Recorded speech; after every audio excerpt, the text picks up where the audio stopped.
This story is best experienced with headphones. The nightmare begins now. Leave a comment and subscribe for more. I still remember that night, even though I wish I could forget. It was supposed to be one of those carefree weekend trips, the kind you look back on years later and laugh about. Instead, it became the memory that haunts all of us.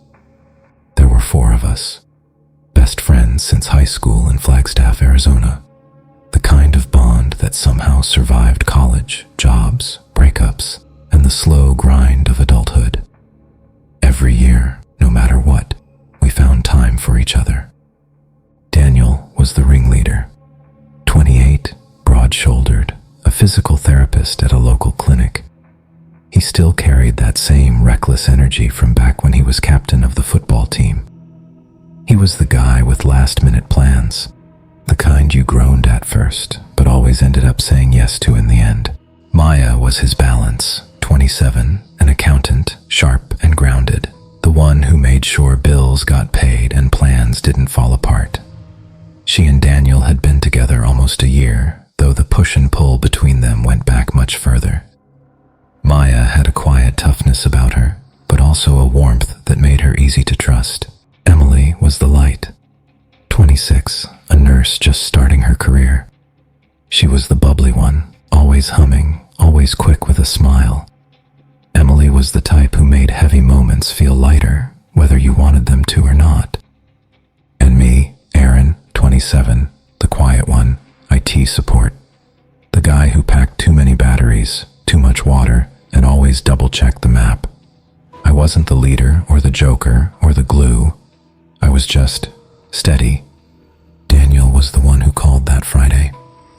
"Let's go camping," he said. "I'll bring the grill and some beer. One last adventure before the year ends." A few hours later, we were all crammed into his Jeep, music blaring, windows down, the cool mountain air flooding in as the road wound upward. The back was stuffed to the roof, a tent and sleeping bags, a folding table, 4 camp chairs, a little charcoal grill, a cooler packed with burgers, sodas, and beer, and one too many bags of chips Emily insisted on bringing. It looked less like a rugged camping trip and more like we were tailgating in the woods, but that was Daniel's style, overpack and figure it out later. By the time we reached the trailhead deep in Coconino National Forest, the sun was already fading, streaking the sky orange and purple. We'd hiked this trail before a couple of times, so we knew what to expect. The tall pines crowding the path, the heavy scent of sap, the way the woods grew unnervingly still once the sun dipped below the ridges. It felt familiar, almost comforting. We left Daniel's Jeep in the small dirt lot at the trailhead, the only car in sight, its headlights briefly flashing across the wooden signpost before we shut it off. The air had turned sharp by then, the kind of mountain cold that slips under your clothes. We zipped our jackets higher before starting down the familiar trail, breath fogging faintly in the twilight. From there, we hiked in about 2 miles, our laughter echoing faintly between the trees, until we found a clearing large enough to set camp. The tent went up quick, the fire sparked to life, and soon burgers were sizzling on the little grill Daniel had lugged along. The fire popped and crackled, throwing warmth against the night chill.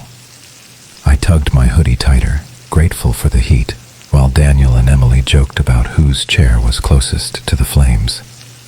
Daniel and Emily cracked open beers, their voices already a little louder with each sip. Maya and I stuck to sodas. She'd volunteered as designated driver, and I never cared much for alcohol anyway. We sat in folding chairs, the fire popping, smoke curling upward into the branches. Emily hummed as she tapped her can against the chair's arm. Daniel bragged about his grilling skills, and Maya rolled her eyes at him, smiling the whole time. For a while, it felt perfect. The kind of night you think you'll remember fondly forever. But even then, I couldn't shake the feeling. Like something was out there, past the ring of firelight, watching us. Every time I glanced into the trees, the darkness pressed back, heavy, endless, expectant. I told myself it was nothing, just the woods playing tricks. Then Emily frowned suddenly, tilting her head. isn't it? We all stopped. She was right. No crickets, no owls, no rustle of small animals. Just silence. The kind that doesn't belong in the forest. Then she wrinkled her nose. Do you smell that? At first I thought it was the fire, but then it hit me too. A thick, rancid stench drifting through the trees, like wet copper mixed with rotting meat. It coated the back of my throat, sour and metallic, and I saw Daniel grimace as he caught it too. Even Maya's eyes watered. And then it came, a voice. It was faint and rough. Help me. We all froze. Daniel set the spatula down. Emily lowered her can. Maya's eyes darted toward the tree line. It had come from somewhere out in the woods. Thin, ragged, echoing. Daniel frowned. Someone's out here, he said almost incredulously. Maya shook her head. Nobody hikes this trail at night. Then it came again. Help me. This time clearer, stronger. Maya set her soda aside and stood, flashlight in hand. We should check. Wait, I said quickly. Something feels off. The fire hissed as Daniel cursed, yanking a burning branch from the flames, embers glowing red. Stay close, he said in a low voice. Emily and I followed suit, each grabbing half-burned sticks of our own. Our makeshift torches flickered in the night, the light shaking in our hands. Then it came again, this time from two directions at once. Faint on the left, sharper on the right. Maya's flashlight beam swung wildly between the trees. All the while, that stench hung around us, stronger now, thicker, almost choking. Wet copper and rot seeping into our clothes, clinging to the back of my throat until I thought I might gag. That's when we noticed Maya starting to walk towards the trees. Maya, don't, Emily whispered. Her voice cracked. Maya, stay here, Daniel barked, gripping his makeshift torch tighter. But Maya didn't even flinch. She kept walking, eyes glassy, shoulders stiff. It was as if she couldn't hear us at all, or worse, as if she didn't want to. Her flashlight beam wavered, drifting further from the fire's glow. Each step crunched too loud in the silence, like the forest was holding its breath. Then, a violent crack of branches. Her light jerked upward, the beam slicing wild through the trunks, and then it dropped. The thud against the roots was followed by her scream, sharp, desperate, and cut off too soon. Maya, Daniel roared, surging forward, but I grabbed him, holding him back. The forest erupted with sound, voices, not one, but many, circling us. Help me, help me, help me. Each cry warped, fractured, overlapping. Each one more like Maya's than the last. I heard rustling all around, heavy steps, claws scraping bark. In the corner of my light I caught something, tall, far too tall, limbs bent wrong, head twitching unnaturally, eyes glowing yellow between the trunks. I stood in shock, but something inside Daniel snapped. He hurled his torch into the trees, screaming her name. The flare lit bark, branches, but no Maya. I felt Emily shake me from my stupor. She yelled at me, "Run!" Out of the corner of my eye, I saw her then pulling Daniel. We ran for our lives. We stumbled down the trail.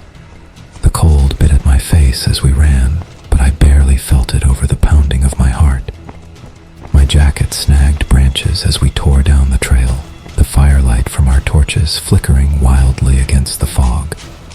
The 2 miles back stretched like a nightmare that wouldn't end, every turn revealing only more dark forest. My lungs burned, my legs ached, but adrenaline kept me moving. Behind us, the sound stalked and circled.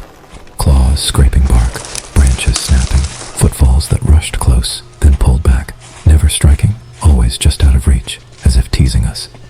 And the voices. Maya's voice, warped, broken, calling each of our names in turn. Daniel, Aaron, Emily. Sometimes it came from behind us, so close I felt hot breath on my neck. Sometimes it drifted ahead, like she was waiting around the next bend. At one point, I swear I heard her whisper right beside my ear, urgent, soft.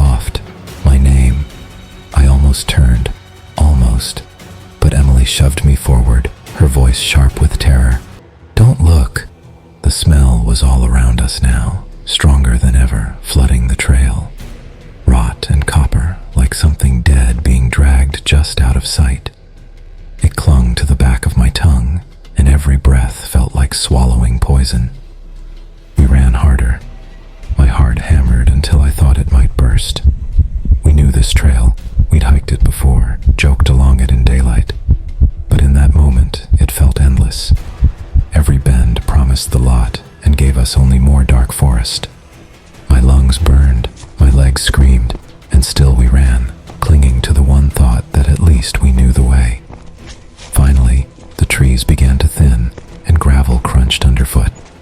The parking lot appeared like a ghost in the dark. Daniel's Jeep waiting, the only salvation in that endless black. That's when I realized Emily had done something that saved us. Gasping, barely able to speak, she pulled the Jeep keys from her pocket. She must have grabbed them back at camp without saying a word. She shoved them into Daniel's trembling hands, but he fumbled, the metal clattering against the gravel. He dropped to his knees, snatched them up, and staggered to the driver's side. For the first time since we'd started running, the forest was quiet. The voices had gone still. Even that rancid stench that had haunted us down the trail seemed to thin out, leaving only the cold bite of pine and sweat clinging to our clothes. I slid into the passenger seat while Emily collapsed in the back. Daniel tried to jam the key into the ignition, but his hands shook so violently he couldn't line it up. "Move," I muttered, shoving his hand aside. We switched places clumsily with our hearts thumping and bodies barely moving. I jammed the key home. I'd driven his Jeep before. I knew the clutch, the stubborn stick, the way you had to ease it just right. My foot slammed the pedal. The engine coughed, then roared to life. The headlights flared across the tree line. And that's when we saw it. At the far edge of the lot, just beyond the wash of the beams, something waited. Its body was stretched thin, too tall for any person. Its limbs crooked as though the bones didn't fit right under the skin. It crouched at first, then rose in a series of jerks, like bones snapping back into place. The head lolled on its neck, twitching side to side, before locking onto us with pale, glowing eyes that didn't blink.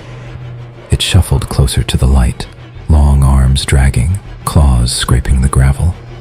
And then, it tilted its head just slightly, in the exact way Maya always did when she was holding back a laugh. Its grin widened as it leaned forward, lips pulled too wide, jagged teeth gleaming like shards of glass. Then it spoke. "Help me!" Maya's voice, perfect, flawless. Emily's scream brought me back to my senses. I floored it, gravel spitting as we tore down the forest road, the headlights bouncing through the dark. We called the cops as soon as we had signal. By dawn, deputies and rangers were at the trailhead. They brought radios, flashlights, and dogs, moving quickly, methodically, while the three of us stood off to the side, numb, exhausted, barely able to answer their questions. The search went on for 3 long days. Deputies, rangers, and volunteers combed the forest in lines. Helicopters circled overhead. Dogs sniffed through the brush, catching her scent and then losing it within 100 yards. But nothing. On the second day, one of the deputies came back from the brush with a grim look, talking low to another officer. Word spread quickly. They'd found a rabbit, torn open in a way that didn't make sense. No predator tracks, no sign of feeding, just left there. Emily overheard and went pale. That night, sitting by the ranger station, I overheard a local volunteer talking low to one of the deputies. "Could be a Yi Nald Lushi," he muttered. When the deputy frowned, he added, "Skinwalker. Old stories. Things that wear your face, your voice, call you into the trees." The deputy hushed him quickly, shooting me a look, but I'd already heard it, and the word lodged in my head like a splinter I couldn't dig out. After the third day, the official search scaled back. The sheriff's office followed tips for weeks, but every lead ended the same way. Cold. She was gone. The weeks weeks after broke us in different ways. Daniel's grief hardened into anger, then drinking. Emily refused to set foot on another trail, the thought of pine needles under her boots enough to make her shake. And me?